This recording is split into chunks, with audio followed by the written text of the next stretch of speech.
بھی گئے، کچھ لوگ تھے، بڑی فضائل تھے، ورنکوٹ تھے، اور دوسرے لوگوں نے مل گئے، انہوں نے بلا لیا، مجھے بھی بلایا، مگر میں بھول گیا۔ مجھے ایک صاحب نے کہا کہ بھائی انہوں نے بلایا تو تم گئے نہیں۔ مجھے یاد آیا، میں فوراً گھر میں گیا، بریف کیس میں ایک جوڑی کپڑا رکھا، اور ایک گاڑی 10 بجے جاتی تھی، میں اس گاڑی میں سوار ہو کے دلی پہنچ گیا۔ صبح کی میٹنگ تو ختم ہو گئی تھی، ظہر کے بعد 2 بجے کی میٹنگ تھی، میں بریف کیس اٹھا کر کے وہاں چلا گیا، جا کے بیٹھ گیا۔ انہوں نے مجھے دیکھا تو اسٹیج کے اوپر بلا لیا، جلسہ شروع ہو گیا، میرا نام آیا تو میں کھڑا ہو گیا، اور میں نے کہا کہ مدارس کے سلسلے میں آپ جو تحریک چلا رہے ہیں کہ مدارس مدرسہ بورڈ سے ملحق ہو، اور آپ 800 کروڑ کا بجٹ بھی لے کر کے آ گئے، آپ کیوں یہ چاہتے ہیں؟ آپ کو مدرسوں کی کردار کا پتہ ہے کہ مدرسوں نے کیا کیا ہے؟ میں نے ان کے سامنے یہ چیز رکھی کہ ملک غلام تھا، مدرسوں کی تحریک دارالعلوم دیوبند سے چلی، بنیاد اس کی کیا تھی؟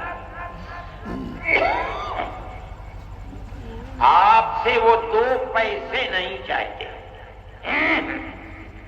اس لیے کہ انہیں یقین ہے کہ اگر آپ پیسہ دیں گے تو کل کو آپ ان کے نظام تعلیم میں بھی دخل دیں گے، ان کے نصاب تعلیم میں بھی دخل دیں گے۔ وہ اپنے آپ کو آزاد رکھنا چاہتے ہیں۔ ارجن سنگھ کہنے لگے کہ ہم وعدہ کرتے ہیں کہ ہم دخل نہیں دیں گے۔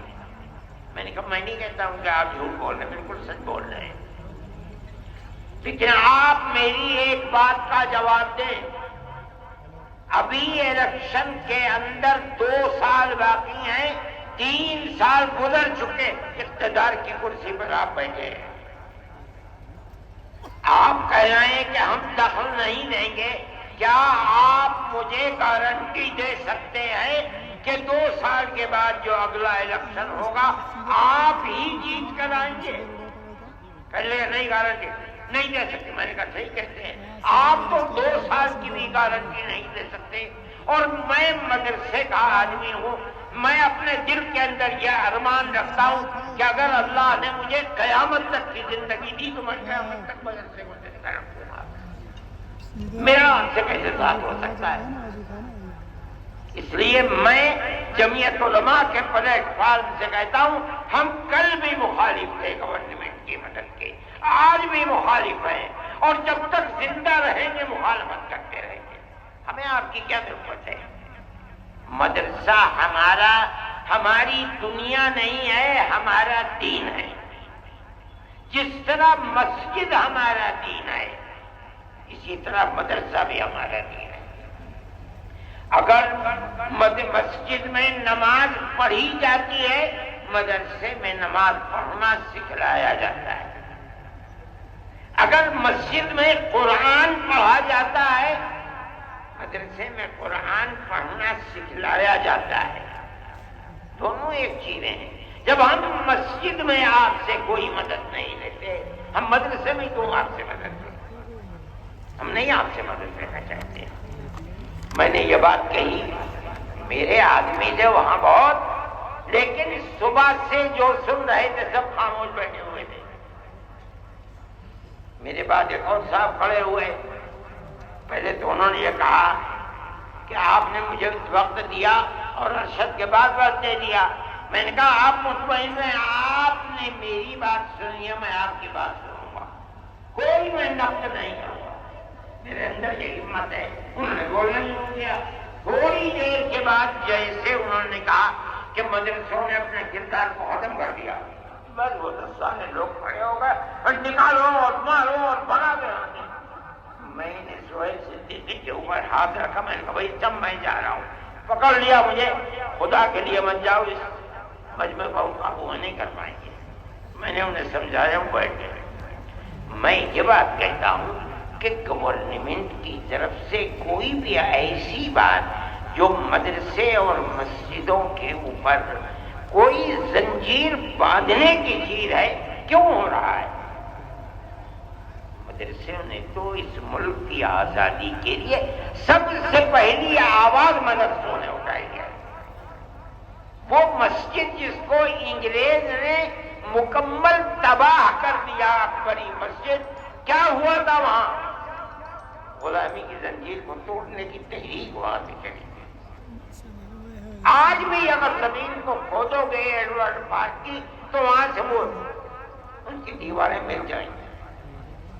آج انہی مسجدوں کے لیے یہ صورتحال چل رہی ہے، کیسے قابل قبول ہو سکتی ہے؟ ہم یہ سمجھتے ہیں کہ ملک کے اندر جو چیز، جو ذہن پنپ رہا ہے، وہ اس ملک کو تباہی کی طرف لے کر کے چل رہا ہے۔ ایک چیز نہیں ہے، مدرسے اور مسجدوں کا مسئلہ ہے۔ اسلام کے خلاف جو تحریکیں چل رہی ہیں، وہ تحریکیں انتہائی بدترین تحریکیں ہیں۔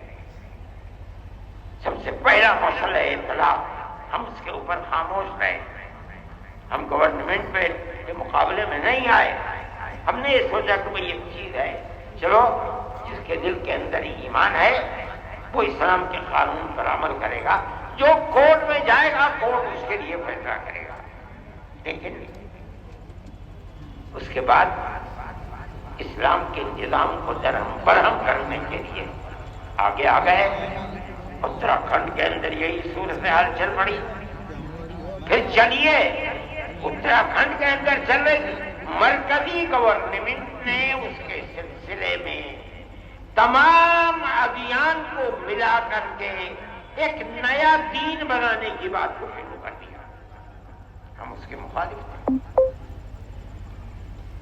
دستور کے اندر جو ہندوستان کا دستور ہے، جمعیت علماء، ہمارے اکابر شیخ الہند مولانا ابوالکلام آزاد، مولانا حفیظ الرحمان صاحب، جو لوگ پارلیمنٹ کے اندر گھسے ہوئے تھے، اور جمعیت علماء برابر جیسے جیسے آزادی وطن کی چیز سامنے آ رہی تھی، ہمیشہ